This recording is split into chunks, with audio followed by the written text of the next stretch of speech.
Oi, pessoal!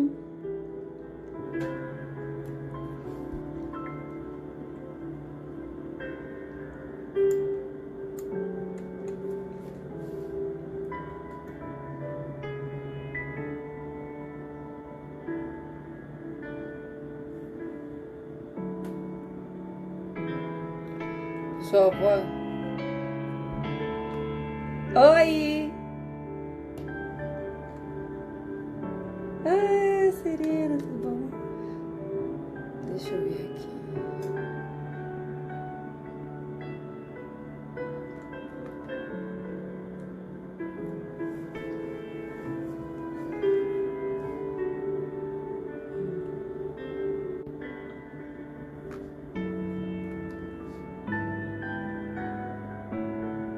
Oi, Kelly, que legal, tô por aqui. Ah, Maluzinha, que bom te ver por aqui também, amor. Deixa eu ver que horas já são. Esperar um minutinho até das 7 horas. Bom dia, amor. Até eu começar, vou ser pontual para vocês aqui que já estão aqui.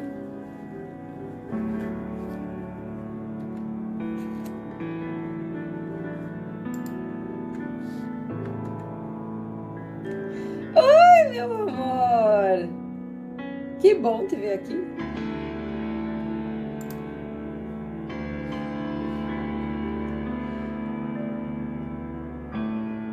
Olha que honra! Kelly lá do Japão tá nos acompanhando, que legal! Ai, amor, obrigada pelo lindo.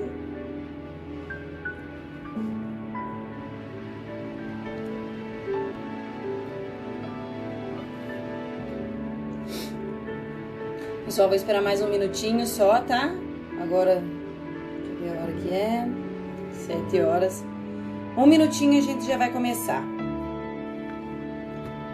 Tá todo mundo me escutando direitinho?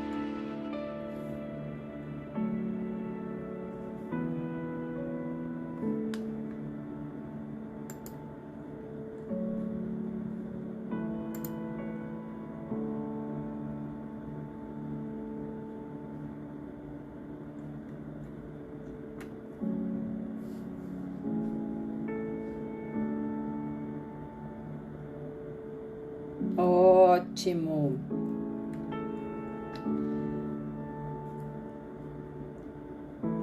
Pessoal, que vocês forem entrando, vão me falando onde é que vocês são. Qual é o estado que vocês estão? Qual é o país que vocês estão? Me conta também se teve algum diagnóstico de câncer.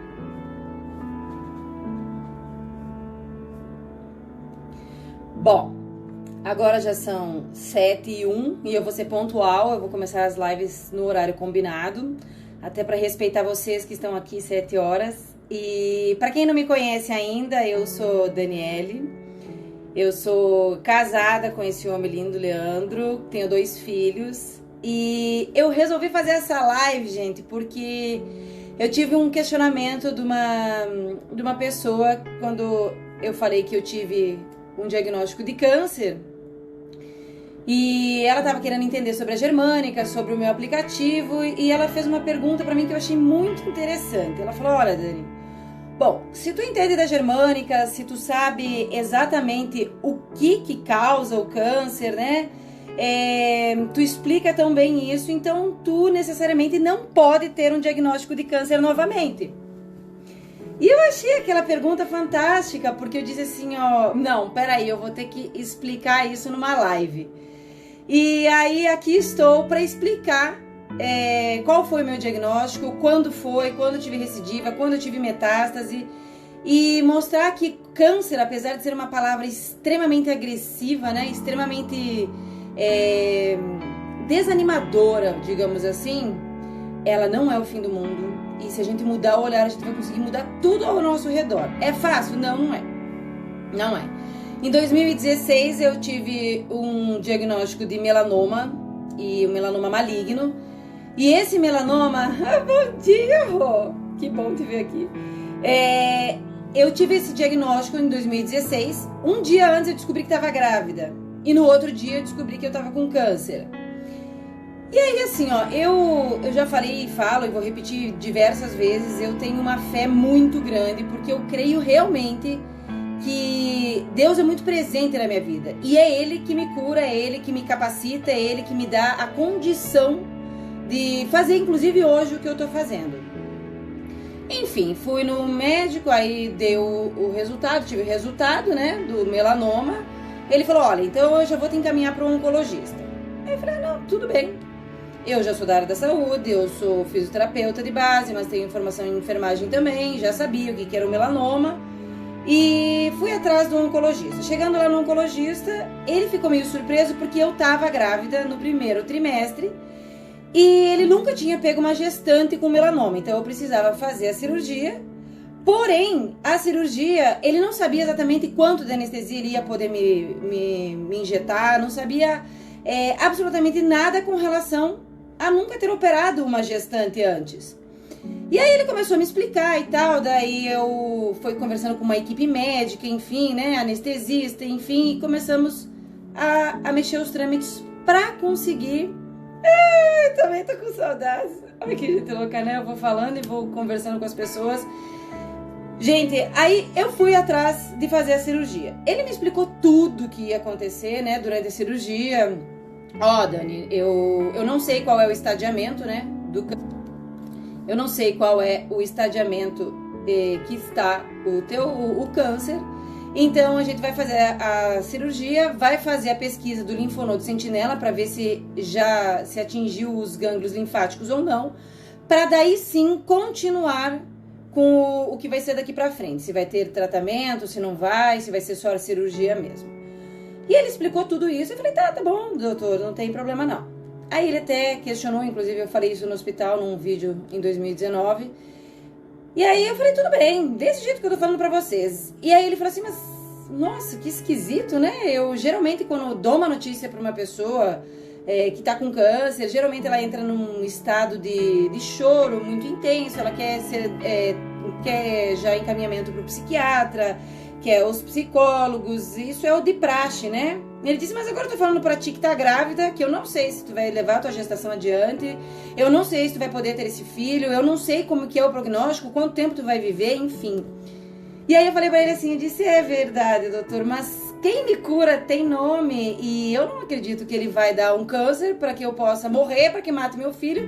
Se a intenção dele não fosse que eu tivesse esse filho, ele não deixaria eu engravidar.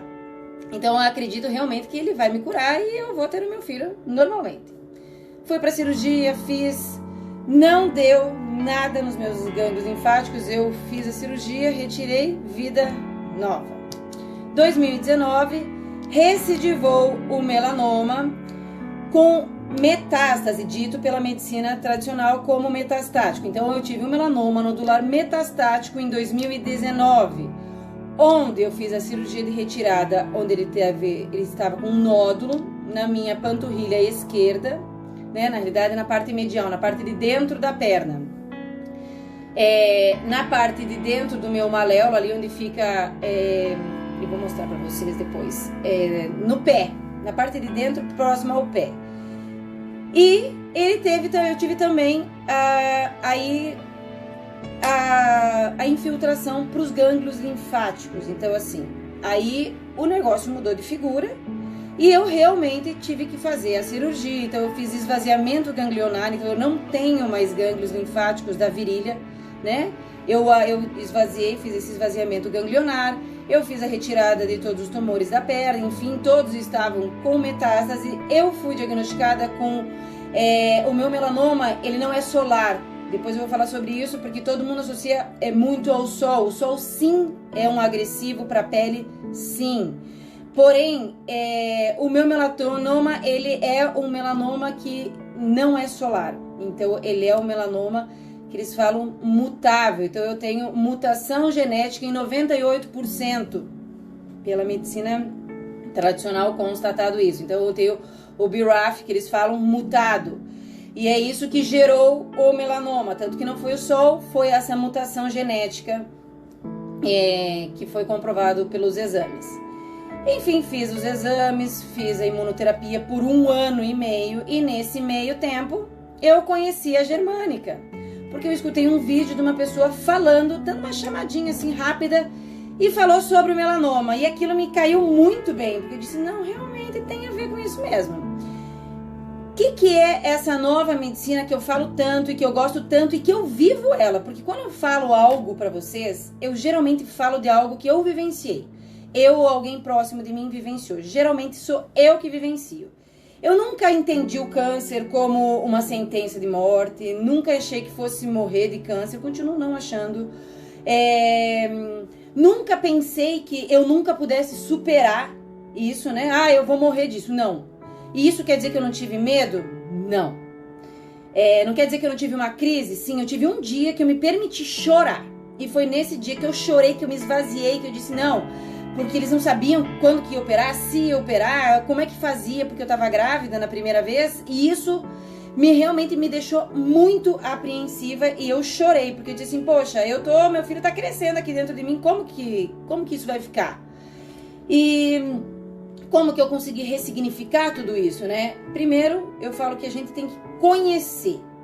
E conhecer é algo novo. Quando eu falo de algo novo, é algo que vai contra tudo que a gente aprende na faculdade inteira. Eu sou da área da saúde. Eu venho aprendendo sobre coisas da área da saúde do método tradicional. Eu trabalhei em hospital, eu trabalhei em UTI, eu trabalhei no setor de neuro, nefro.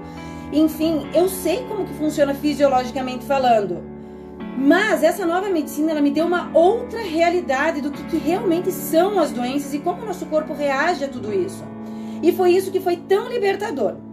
Como o melanoma, tô falando do meu câncer, do meu não, porque não é meu, né? O câncer que eu fui diagnosticada e a correlação com a cura, que vem primeiramente de Deus, porque é Ele que permitiu eu ser curada, não tenho dúvida em relação a isso.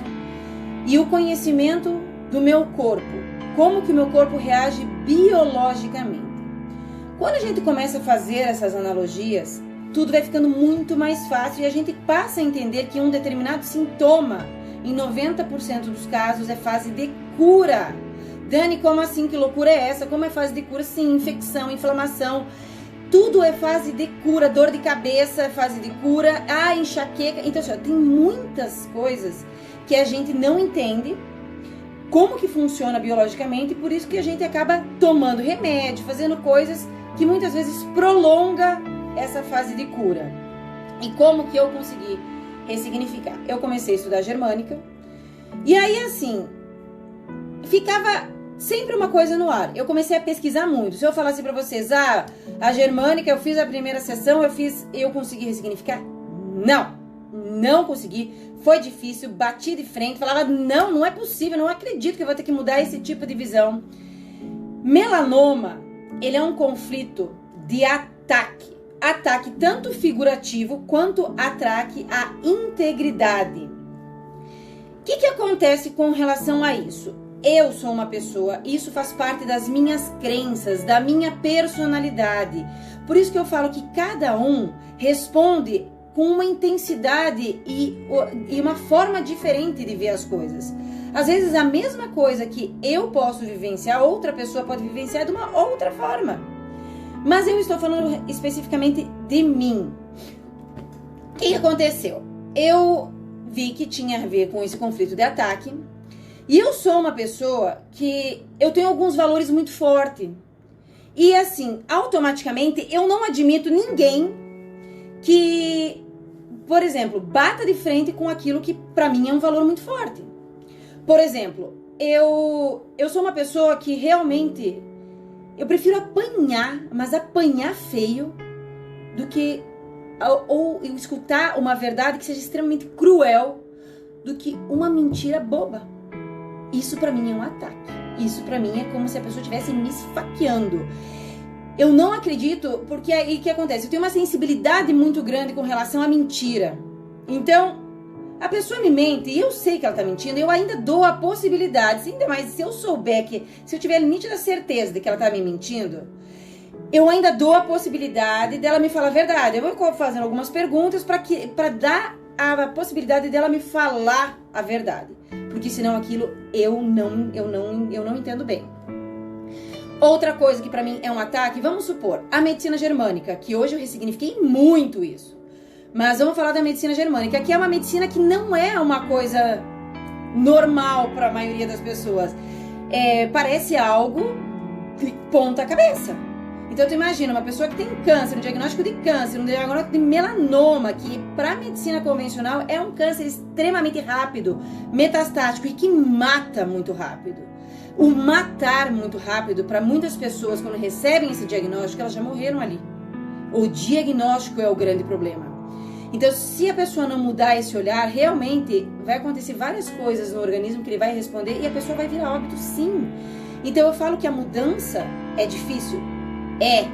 Eu não tô falando que é uma coisa fácil, mas é uma coisa que precisa ser trabalhada e que dá, sim, para reverter esse quadro. Então, algumas coisas são relacionadas ao como eu me sinto. Então, a medicina germânica, para mim, é algo que, para mim, fez muito sentido. Mas para muitas pessoas, principalmente no começo, era algo meio que revoltante, porque dava a impressão assim, ó, que eu tava querendo provar para eles de uma medicina que nem era tão conhecida. Como assim? Esse médico é tão maravilhoso e por que ninguém sabe desse médico? Por que ninguém viu esse médico? Por que ele não estourou, né?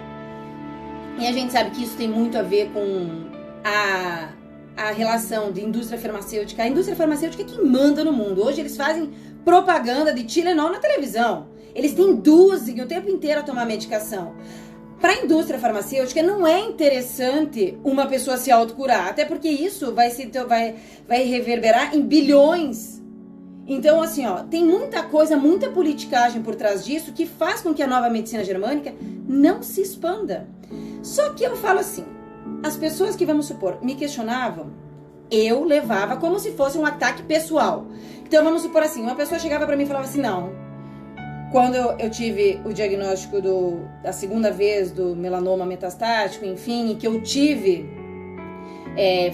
eu fiz imunoterapia por 1 ano e meio, e eu tive novamente um foco novo na panturrilha, e aí eu já tinha falado com a minha oncologista, que eu amo ela sabe que eu sou louca, e eu fujo dela também, mas eu expliquei pra ela da nova medicina, ela entende, eu respeito muito ela, sei que ela estudou pra caramba, sei que eles também têm artigos científicos, enfim. E eu falei pra ela que eu não iria fazer nem químio e nem rádio. E aí, assim, ó, deu uma repercussão muito grande nisso tudo, na minha família, principalmente, porque eles falaram, como assim tu não vai fazer químio nem rádio? Tu tá com um novo foco. E pra plano de saúde, a imunoterapia é muito cara. Então, assim, ó, automaticamente, eles querem tesourar a imunoterapia. Eles querem fazer a gente fazer rádio e química, que são tratamentos mais baratos, extremamente tóxicos e extremamente mortais. E isso tudo eu comprovo lá no meu aplicativo, que tem tudo descritinho, todos os artigos, para todo mundo ver. Hoje em dia, se as pessoas procurarem o que é uma quimioterapia, tem partículas de gás mostarda. Gás mostarda foi usada na Segunda Guerra Mundial para matar as pessoas. Isso tem dentro da quimioterapia, em partículas mínimas, mas tem. Mas ninguém fala isso pra gente. Então, se a gente não vai pesquisar e não vai atrás, a gente simplesmente diz, amém, vamos fazer? E aí? Para uns dá certo, para outros não dá. E eu falo que isso tem a ver com crenças. Se uma pessoa fala pra mim assim, ó, Dani, eu vou fazer quimioterapia e eu vou me curar, eu tenho certeza que por mais tóxico que seja a quimioterapia, ela vai se curar sim. Porque isso tá linkado às nossas crenças. Então a gente precisa entender que, claro, tudo tem uma proporção, né? A gente tá falando, eu tô falando aqui de um caso, mas a gente tem que sempre analisar tudo muito particularmente. Tem coisas que tomam uma proporção muito grande, que tem coisas que a gente eu nem pego na medicina germânica para ressignificar, porque se entrar para um processo de cura, a pessoa acaba indo a óbito, porque é tanta coisa, o processo é tão grande lá dentro, né? A repercussão que vai dar no corpo é tão grande, que pode sim levar uma pessoa a óbito. Então tem coisas que, como o Dr. Hammer fala, tem coisas que é melhor a pessoa deixar a pessoa levar para o túmulo. Tem traumas que são tão intensos na vida da pessoa, que não é bom a gente nem tentar mexer nesses traumas. Deixa ela ali, ajuda ela a viver de uma forma melhor, mas deixa quieto esse tipo de trauma. Por quê? Porque toda vez que a gente tiver um sintoma, aquele sintoma, ele vai ser exatamente a intensidade e a duração que tu viveu aquela determinada situação, vai ser a intensidade que tu vai passar pela fase de cura. E a gente, quando fala de cura, a gente fala de dor óssea, quando a gente fala de infecção, de inflamação, daquela coisa ruim, é fase de cura. E a gente não está preparado. Eu falo, o ser humano cada vez mais está menos preparado para sentir dor. Porque todo mundo, quando sente dor, que eu converso, fala assim, mas eu tomo um Tilenol, eu tomo isso. Eu não tomo remédio, a não ser que eu esteja com uma dor insuportável. E hoje eu entendi que a gente não precisa ficar se martirizando. Ai, meu Deus do céu, eu vou ficar morrendo de dor. Agora, a gente não pode fazer de remédio como se fosse um copo d'água. Porque aí sim, o organismo acostuma, a pessoa acostuma e acaba não tomando consciência do que aquele sintoma está querendo falar para ela. Tem um livro que fala, O Corpo Explica, né? O Corpo Fala. E é um livro muito bacana, porque realmente quando o nosso corpo fala com a gente tem que respeitar eles. Isso é uma coisa que eu não sabia e não respeitava, inclusive. Quando eu fiz a minha primeira cirurgia do melanoma, foi no maléolo esquerdo, na parte do tornozelo, da parte externa. E eu tive que fazer eu tava grávida, eu tive que colocar um enxerto ali. E esse enxerto, ele necrosou. E sabe por que ele necrosou? Porque eu não escutei essa regrinha aí de tu escutar o seu corpo. Eu precisava repousar. Pé é uma área que ela já tem pouca vascularização. Se eu deixasse ele para baixo, eu não ia conseguir recuperar o meu pé da cirurgia. E o que eu fiz? Eu tinha uma clínica de estética, não queria deixar minhas pacientes na mão. E eu ia trabalhar. Eu fiquei sem colocar sapato por 1 ano. E aí eu fui trabalhar. Eu até colocava de vez em quando meu pezinho numa banquetinha, enfim, ia fazendo as minhas coisas ali, mas eu não deixei de trabalhar. Ou seja, eu não respeitei o meu corpo. O que aconteceu? O meu enxerto necrosou, eu perdi o meu enxerto e eu tive que fazer por 6 meses debridamento da minha ferida 2 vezes ao dia. Eu falo assim, que dor! Olha, não é qualquer dorzinha que me pega, porque dor e choque eu sentia na primeira cirurgia. Eu sofri que nem um cachorro. Estando grávida, eu não podia tomar nada. Eu estava grávida. Então, o que acontece? Eu não podia tomar remédio. Então, eu sofria no ossinho, literalmente. E o choque, então, Jesus Cristo. Então, gente, o que eu vim, a live é para ressignificar. Falei tudo isso para vocês entenderem a minha história e a nova medicina germânica, como que eu ressignifiquei. Dani, essa pergunta que eles me fizeram, que essa moça me fez, né? Me fez repensar e eu disse, peraí, eu tava prestes a fazer os meus exames, que eu vou fazer uma live contando o que deu nos meus exames. E aí, eu realmente, eu entro num DHS, né? Eu digo assim, agora eu tenho que me trabalhar, porque o que acontece? Qual que é a diferença de um paciente comum para um paciente oncológico? Eu só ganho alta da medicina tradicional depois de 5 anos sem recidiva, certo? Eu não posso ter nenhum foquinho de metade, não posso ter nada, tá? Apesar que hoje eu falo assim, diagnóstico não me assusta mesmo, porque eu creio num Deus que é milagroso e que faz tudo na minha vida. E o que acontece? Esse não é o grande problema. O grande problema é tu fazer as pessoas que te amam entender que se der um novo foco, tu não vai fazer uma terapia que é dita como curável. E aí? O que acontece? E aí eu tinha que fazer os exames lá no comecinho do ano. E eu comecei a enrolar minha onco. Aí, eu vou qualquer dia. Eu vim embora para João Pessoa. Já não estou mais em Ribeirão Preto. Meu plano continua sendo de Ribeirão Preto. Enfim, eu disse, não, eu preciso fazer esses exames exatamente para conseguir passar para as pessoas o que eu tive de resultado. Se eu tô numa fase de algum tipo de conflito ativo ou não. Se eu conseguir me manter sem nenhum foco, né, de metástase. E aí, o que acontece? Eu disse, então tá, vamos fazer esses exames. E mandei, aí esses dias quando eu tava lá em Ribeirão Preto, eu mandei na live, nos stories que eu tava fazendo. Então, eu fiz uma eletroneuromiografia, eu fiz densometria óssea, eu fiz tomografia de crânio, tomografia de membros superiores, de membros inferiores, tomografia de abdômen total. Dani, veio um novo foco? Não veio. Mas veio outras alterações, sim. Veio outras alterações. Como eu falei, eu fiz um esvaziamento ganglionário. Eu não tenho mais gânglios linfáticos.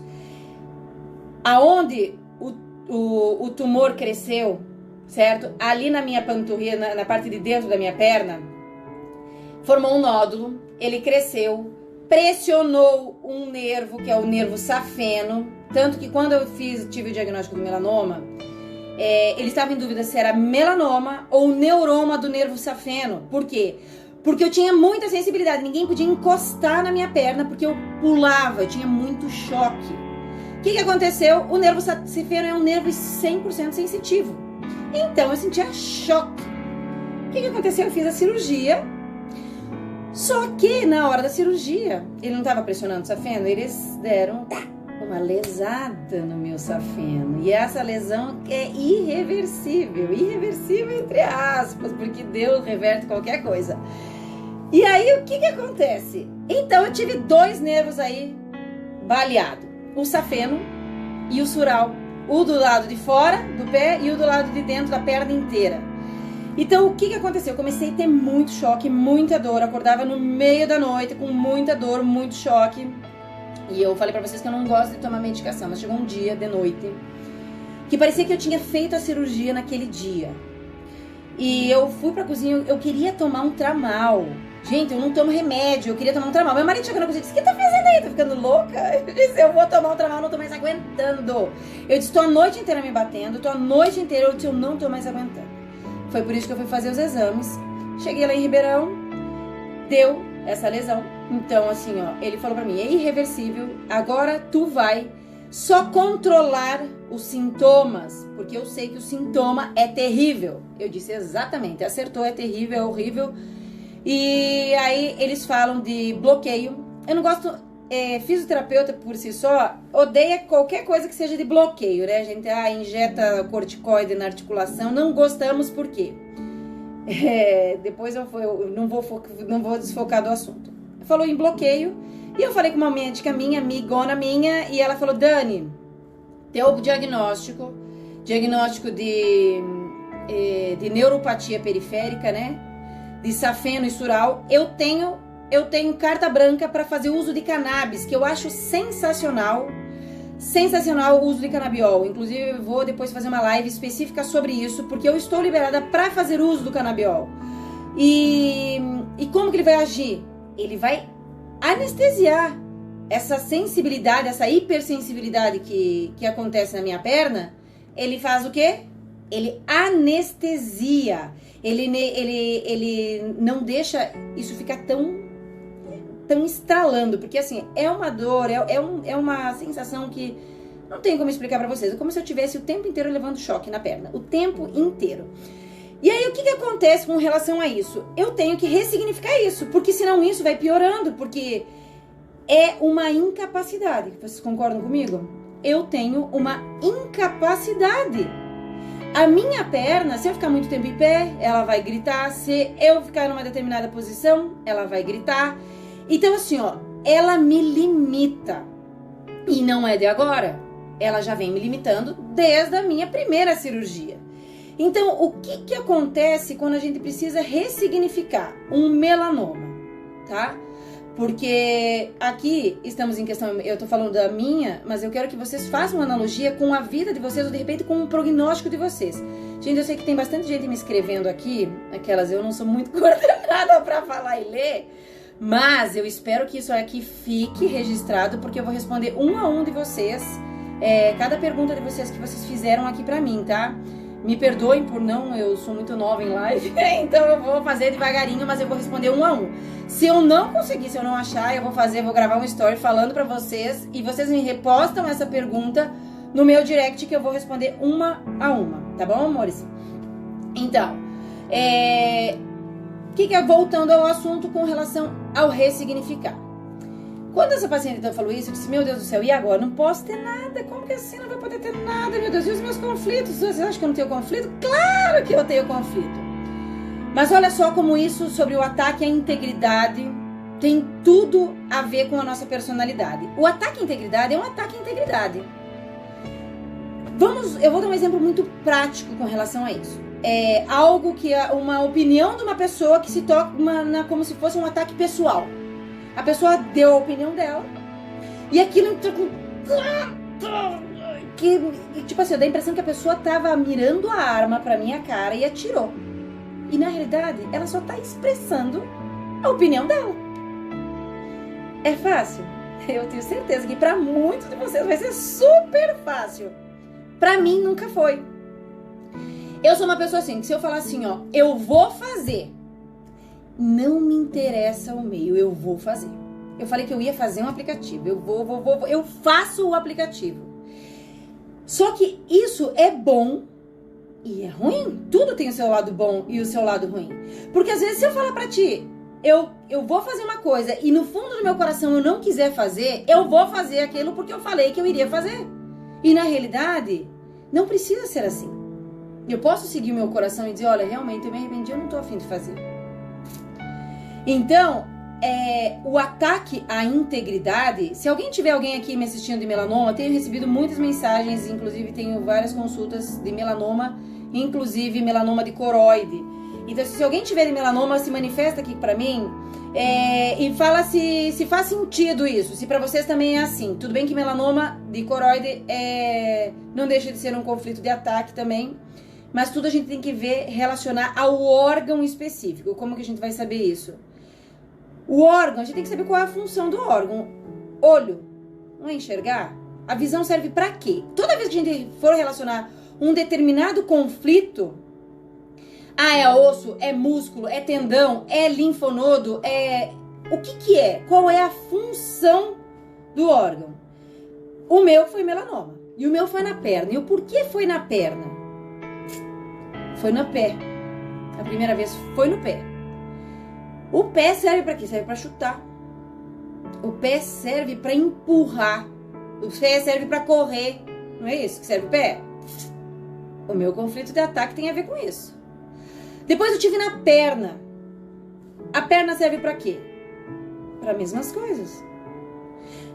A intenção, o conflito sempre está relacionado ao órgão em que ele vai ser afetado.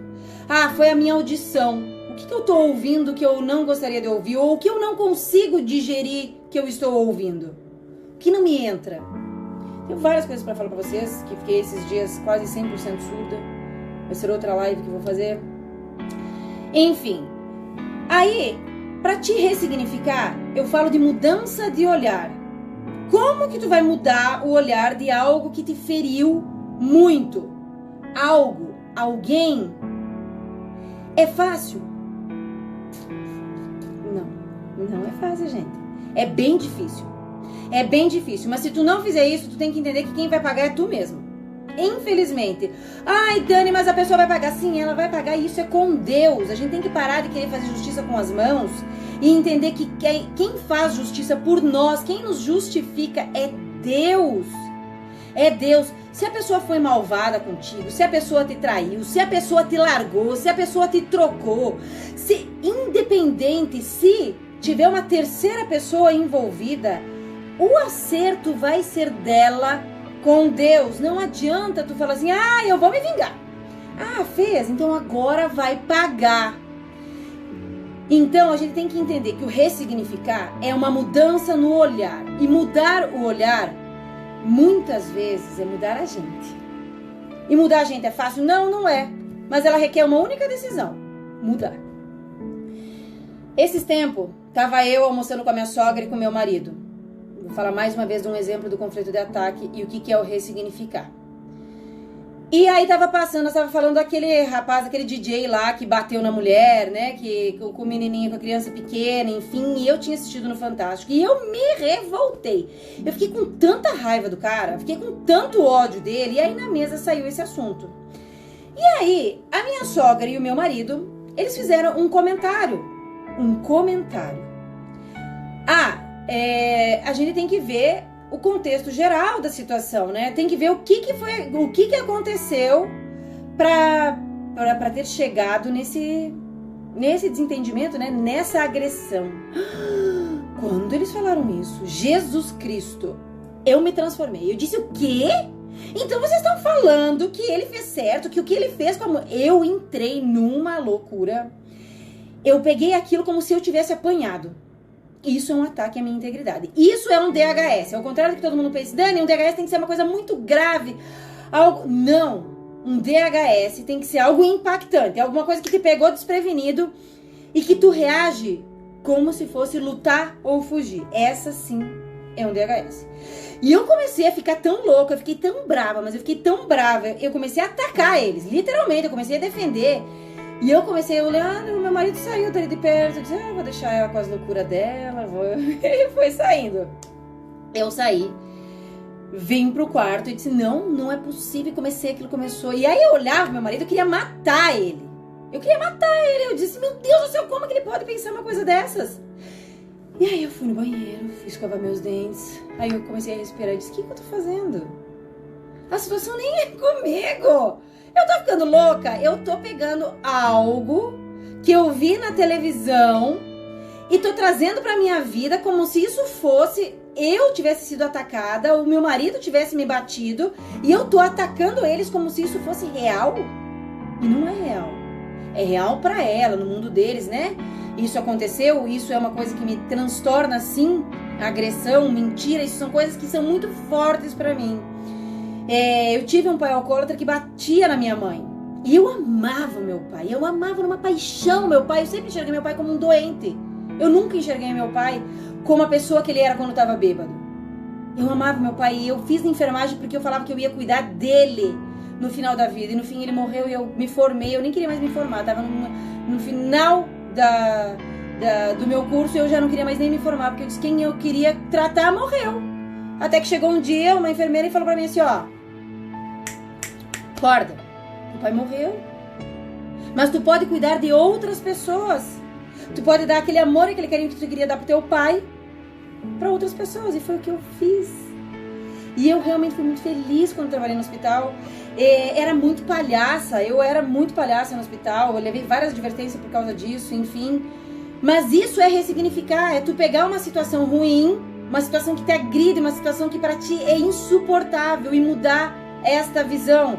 É fácil, como eu falo, não é fácil. Requer uma decisão. É uma, gente. Quando eu falo é uma. Não tenho, eu tô olhando aqui o horário para não deixar vocês... Aqui. Requer essa decisão. É fácil, como eu falo, não é. Requer uma decisão. E decidir é decidir. Mudar a direção. Eu vou pra cá, não, agora eu vou mudar e vou pra cá. Acabou. É isso. E aí tudo ao teu redor começa a mudar. Só que a gente tem que entender que quando a gente muda uma determinada situação, a nossa percepção muda também. Muitas vezes a gente está num conflito durante muito tempo. E quando a gente vai pra fase de cura, vem os sintomas. E por isso que eu falo que quando a gente conhece a medicina germânica, a gente começa a entender que o sintoma é fase de cura. E o aplicativo que eu fiz lá, que às vezes tem pessoas que são da área da saúde e muitas pessoas não são da área da saúde, que querem saber, por exemplo, eu tenho uma dor de estômago, o que é isso na visão da medicina germânica? Eu tenho diarreia, meu Deus do céu, eu tô com diarreia que não passa. Meu Deus, eu tô com um diagnóstico X, um diagnóstico Y. Tudo tem um propósito biológico. Então, assim, quando a gente pensar que uma determinada situação nos incomoda, a gente conseguir resolver mudando a percepção, o olhar, a gente vai conseguir mudar um diagnóstico, mudar um prognóstico e ter uma esperança. Esperança para algo que muitas vezes nos é tirado no momento de um diagnóstico. Quem tem câncer, eu recebi ontem uma moça me chamou, ela é médica e a avó dela foi diagnosticada com melanoma de coroide. E aí eu comecei a explicar para ela um pouquinho da medicina germânica e tal, né? Porque é difícil, né? Às vezes, assim, quando a pessoa não tem muito o contato com a medicina germânica, né? Parece que às vezes é uma medicina alternativa, uma medicina diferente, mas na realidade a medicina germânica ela não é uma medicina alternativa, ela é uma medicina comprovada cientificamente. Ela é comprovada e ela realmente faz sentido, mas faz sentido para quem? Para quem tem um diagnóstico. Para quem tem um diagnóstico e entende que aquele conflito realmente faz parte do que ela vivenciou antes de um diagnóstico. Quando a gente resolve, a gente tem um sintoma, e aí tu faz essa pergunta, é uma simples pergunta. Houve alguma coisa na tua vida antes do diagnóstico que foi assim, assim, assim, assado? Né? Relacionado ao diagnóstico que ela recebeu. Sim, houve. Aí eu falo assim, ó, eu não vendo nada, eu não sou uma pessoa que fala assim, tu abandona a medicina convencional. Não, a medicina convencional é sensacional, principalmente porque ela me dá quais são os diagnósticos que eu tenho para eu poder entender e poder me autocurar. A gente foi feito para se autocurar. Claro que vai ter momentos que não vai ter como fazer isso sem a ajuda de um profissional médico convencional, com intervenções médicas convencionais, com medicações. E sim, e sou adepta a isso também, mas sou adepta a gente a tirar a venda que tem nos nossos olhos e enxergar que tudo que a gente responde biologicamente tem sentido. A nossa intenção do nosso corpo é lutar ou fugir. Sempre vai ser essa a intenção. Lutar ou fugir. Um animal vai responder exatamente igual a gente, com uma diferença. Ele não continua no conflito. O animal, ele também prolifera células ou ele necrosa células em determinadas situações de perigo. Mas quando o perigo passou, automaticamente, acabou, as células param. E aí o papel que elas precisavam cumprir, elas já cumpriram. A diferença do ser humano é que a gente continua no conflito, a gente revive o conflito diariamente, constantemente. Quando que a gente revive isso? Quando a gente não perdoa. Quando a gente revive a situação 100 vezes por dia. Dani é mais forte que eu. Escuto muito essa frase. Eu entendo. Quero falar pra vocês que eu entendo. E por que eu tive melanoma 2 vezes? Porque eu revivi, recaí nos meus conflitos diversas vezes. A cabeça fica assim. Um conselho a pessoas que, vamos supor, que alguém possa estar me assistindo aqui e às vezes dizer assim, não, realmente faz sentido. Mulheres, principalmente, né? A gente é muito curiosa, né? E vamos supor o seguinte, uma pessoa viveu um conflito relacionada a uma pessoa, uma mulher. Vamos pegar uma traição. Hoje em dia é muito comum uma traição. Dani, como que eu vou ressignificar uma coisa dessas? Primeiro lugar, para de seguir, para de investigar a vida da pessoa em que tu foi traída. Por que isso? Porque isso faz a gente reviver o conflito diariamente. Porque o que acontece? A mulher, ela é traída. Ou o homem é traído. O que a pessoa faz? Ela faz um Face falso, ela faz um Instagram falso, ela começa a seguir a pessoa, ela começa a saber que roupa que ela usa, que comida que ela come, que restaurante que ela... E automaticamente, ela revive. Toda vez que ela começa a pesquisar, a ir atrás, ela vai revivendo a situação. E o corpo vai entendendo que ela precisa de ajuda. Então ela tá sempre lutando ou fugindo, revivendo o conflito, revivendo. Tô dando um exemplo básico, tá? Porém, eu falo porque a maioria das pessoas fazem isso. Querem saber, querem especular. Eu não gosto de X pessoa. Mas tá sempre atrás dela, sempre querendo saber o que ela faz, o que ela deixa de fazer. Aquela pessoa me magoou, me maltratou, me fez isso. E o que tu faz a respeito disso?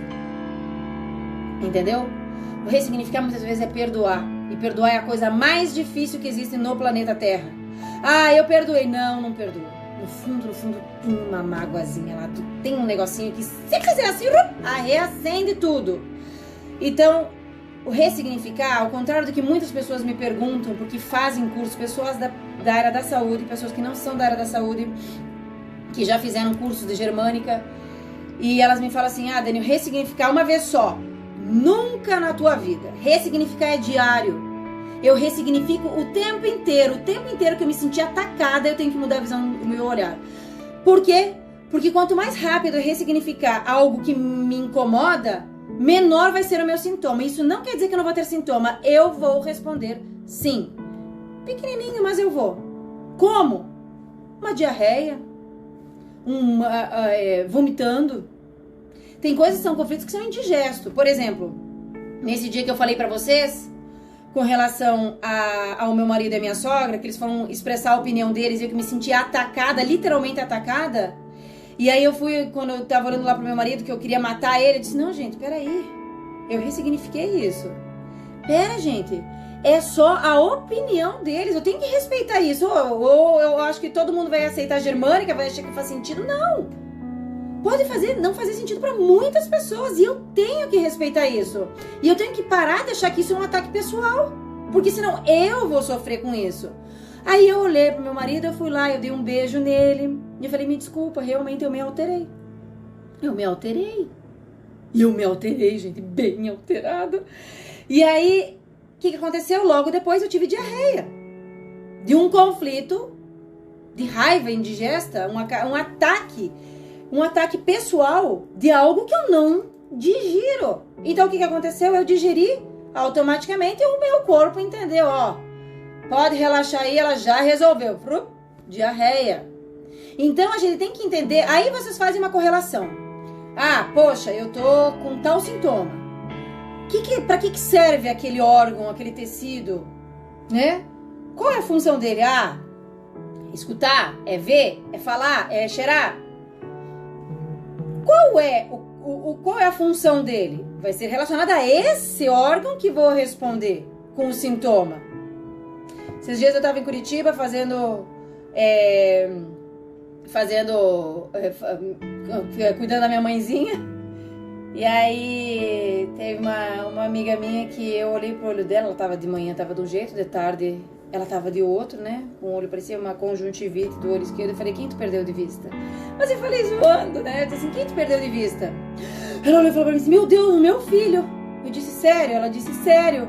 Ele se escondeu de mim e eu não achava ele, eu fiquei apavorada. Aí depois fui achar ele dentro do guarda-roupa. E aí, o que aconteceu? O olho dela ficou como se fosse uma conjuntivite. Inclusive, eu falei sobre um outro caso, né?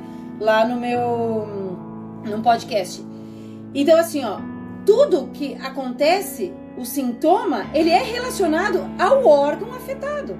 Então, quando a gente começa a fazer essas correlações, a gente começa a entender, poxa, é verdade, faz sentido. Faz sentido. Por quê? Porque faz sentido.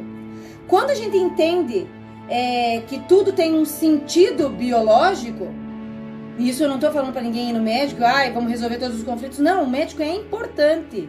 É sim muito importante. Eu, nos meus exames, não veio como uma nova metástase. Apareceu focos no mesmo lugar onde eu operei. Eu fiz a operação, né? Na minha perna e na minha virilha. Mas, por exemplo, quando eu fui fazer a eletroneuromiografia, como eu falei pra vocês, eu fui diagnosticada com uma neuropatia periférica grave e irreversível, tá? E isso poderia me causar um outro DHS, porque eu saber que eu vou ter que lidar com esses choques pro resto da minha vida é algo que também impacta, né? Eu também tive um diagnóstico de que o meu baço está extremamente diminuído. O baço é um órgão linfóide, né? Um órgão linfático. Isso depois eu vou explicar numa outra live. Eu também tive um outro diagnóstico de... agora deixa eu lembrar qual foi a... Não vou lembrar agora. Descalcificação óssea na minha coluna torácica, no meu quadril e nos meus joelhos. É uma degeneração óssea. E aí tu pensa, nossa, meu Deus do céu, como assim?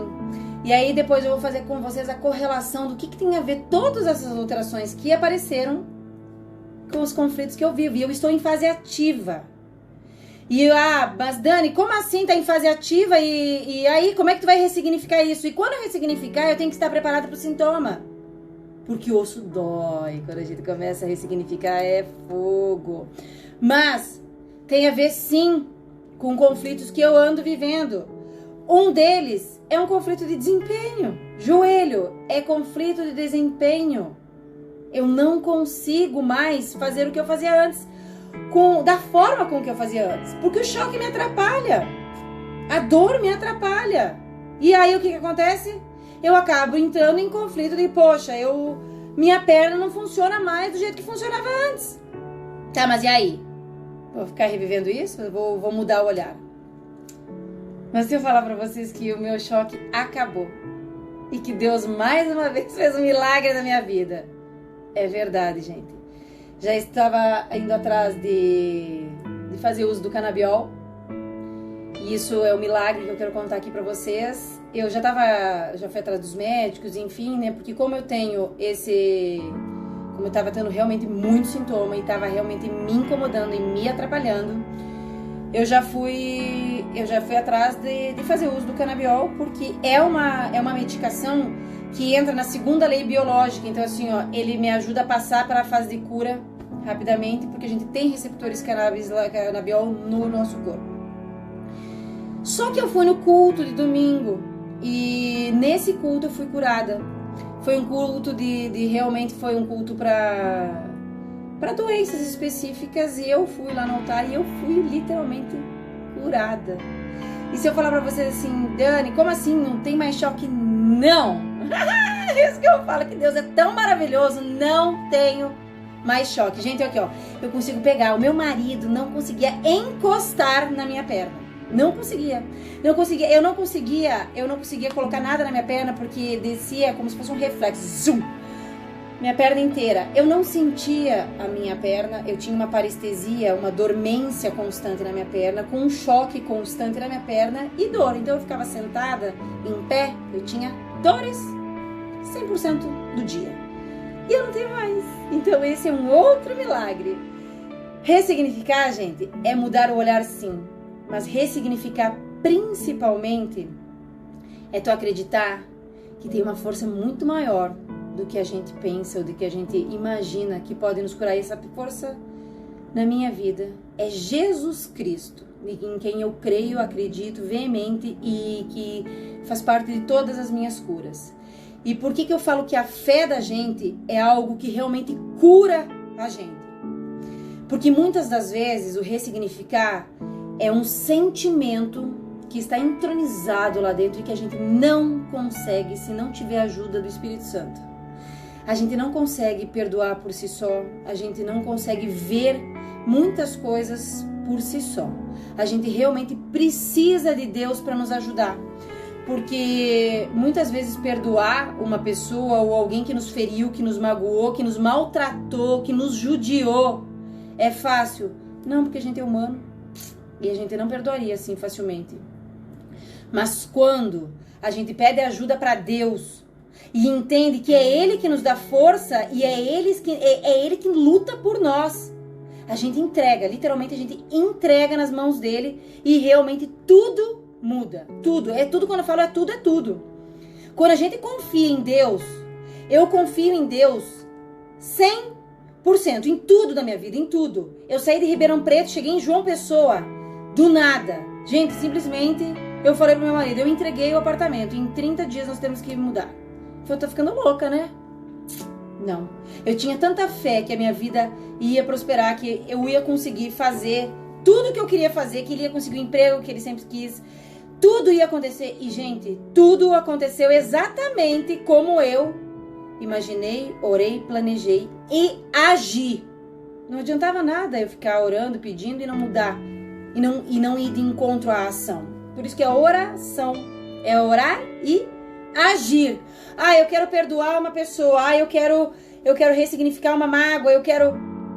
Ora e age. Perdoar, eu escutei um dia da minha sogra. E isso foi realmente uma libertação para minha vida. Às vezes a gente pensa assim, que oração é uma coisa assim, a gente tem que perdoar, tem que amar. Não, perdoar, é decidir perdoar. Eu decido te perdoar. Tu merece? Não, tu não merece talvez. Mas eu decido te perdoar. Aí toda vez que a minha mente me relembrar de alguma coisa que a pessoa me fez do passado, que me deixa puta da cara, desculpa a palavra, eu falo assim, não, eu relembro o meu cérebro. Não, mas eu já perdoei ela. Eu não tenho por que sentir isso. Eu decido perdoar todos os dias. Porque se eu não decidir isso todos os dias, eu vou recair nos conflitos que me geraram aquela angústia, aquela raiva, tudo aquilo que me causa dor, mágoa. E é isso que vai fazer tu conseguir seguir adiante. Ressignificar é diário. Então assim, ó, quanto antes tu mudar o olhar, tu mudar a percepção, antes tu vai se curar. E cuidado, hein, porque aí assim, ó, vem o sintoma. Então entenda que tipo de sintoma. Dani, o que tu faz na sessão de medicina germânica? Se a pessoa já ressignificou, se ela já passou para a segunda lei biológica, o que eu preciso é reforçar isso nela, dela conseguir ressignificar diariamente e reforçar pelo que ela vai passar. Porque eu falo assim, ó, ressignificar é fazer a pessoa entender que aquele sintoma faz parte da cura e que ela não precisa se apavorar. E que se ela tiver uma infecção, uma inflamação, uma febre, ela precisa repousar, ela precisa dar o repouso que o corpo dela está pedindo. Então, a gente tem que entender coisas básicas que muitas vezes para nós é muito difícil. Mas o ressignificar é isso, gente. O ressignificar é algo diário, é algo que a gente precisa trabalhar todos os dias. Todos os dias a gente tem que autoafirmar para nós mesmos. Não é assim, é assado. Esses tempos atrás teve uma pessoa que falou assim pra mim, Dani, eu não consigo perdoar.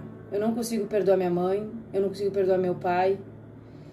E eu falo assim, ó, que pai e mãe é tão sagrado, sabe? Independente do que eles fizeram ou deixaram de fazer pra gente, eu falo assim, ó, que cada um tem a sua história e tem os seus motivos e não cabe a nós ficar julgando o que eles fizeram ou o porquê eles fizeram. Mas eu falo assim, entender e perdoar é algo que realmente precisa de algo muito maior pra gente compreender e conseguir fazer. Ai, Dani, uma vez, 2 vezes, a gente fazendo isso todos os dias, quando que a gente ressignifica por completo? Eu falo que nunca. A gente sempre vai recair em alguma coisa que nos machuca. Por isso que a gente tem que entender que o ressignificar é realmente diário. Eu não ressignifico, eu vou fazer uma sessão contigo, Dani, e aí eu ressignifiquei, então eu tô curada. Não! Começa o processo agora. Eu te ajudo, eu te mostro o caminho e o ressignificar é teu. Eu não vai depender, a Daniela e a medicina germânica. Não. É a gente que decide mudar e muda. Não adianta nada eu entender, eu saber que meu corpo vai demonstrar, que ele vai me dar sinais, que ele vai me dar sintomas e eu não entender isso e achar que isso eu vou delegar para outra pessoa, para outra terapia. Muitas pessoas me procuram também porque fazem muitas terapias. Eu fiz isso, fiz aquele outro e nada funciona. Não. Tem algo aqui dentro que tu precisa ressignificar de coração. Tem que querer ressignificar. E querer ressignificar muitas vezes é deixar de ser a vítima. E eu vou falar uma coisa. Pacientes oncológicos, eu fui uma paciente oncológica. Muitas vezes eu escuto muitos pacientes oncológicos porque sim, existe uma fragilidade. E existe sim, tanto da pessoa que está com o diagnóstico, quanto principalmente as pessoas que recebem essa notícia. Um parente, uma pessoa que ama a gente. Só que muitas vezes as pessoas julgam. Isso aí é frescura, isso aí é isso, aquilo. Não! Se coloque no lugar da outra pessoa. Não existe nada pior do que a gente ter que ficar provando. Não, realmente eu tô com dor, eu tô assim, eu tô assado. Tu não tá querendo, tu não tá lutando, tu não tá querendo passar por isso, tu tá querendo que tenham pena. Sim, existem também os pacientes que não querem ser curados, porque querem que a outra pessoa leve a culpa, ou porque gostam do tratamento que recebem por causa do diagnóstico. Sim, existe. Aí tu tem que fazer uma escolha. O que tu escolhe? Se curar ou ser refém de uma doença? É uma escolha. Eu escolho morrer de câncer. Porque meu pai, meu avô, meu tio, minha avó, minha prima, minha mãe, minha nona. Não. Isso é genético, isso é hereditário. Não, gente. Existe sim uma carga genética, uma carga hereditária que está dentro da nossa casa, o que a gente vive. A convivência diária é o que faz uma célula modificar ou não. O que eu vivo hoje, o que eu vivo dentro da minha casa, é o que realmente o meu corpo vai reverberar. E a mudança de frequência, que eu falo muito que eu amo física quântica, a gente é o que a gente emana. A gente recebe e atrai exatamente aquilo que a gente quer.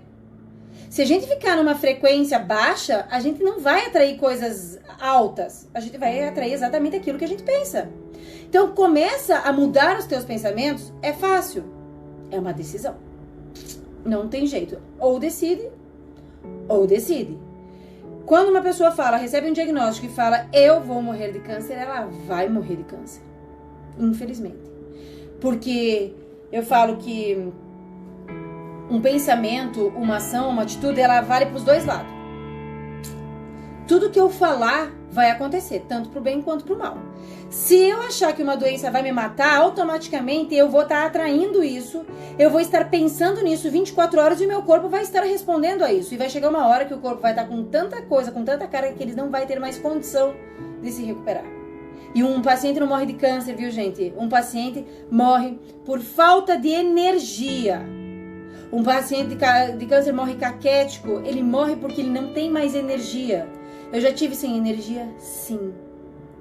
Eu já tive sem energia. Eu já pensei em fazer bobagem num auge, num pico violento, quando eu tava naquele conflito de brigar com as pessoas para que entendessem que eu não iria fazer quimioterapia. Eu entrei num estresse tão grande, numa luta mental, física tão grande, que eu disse, gente, eu não aguento mais, eu quero acabar com isso. Olha só o ponto. Aí você vai me dizer, nossa, Dani, mas tu pensou uma coisa. Sim, gente, eu pensei. Dani, mas tu não tem fé? Dani, tu...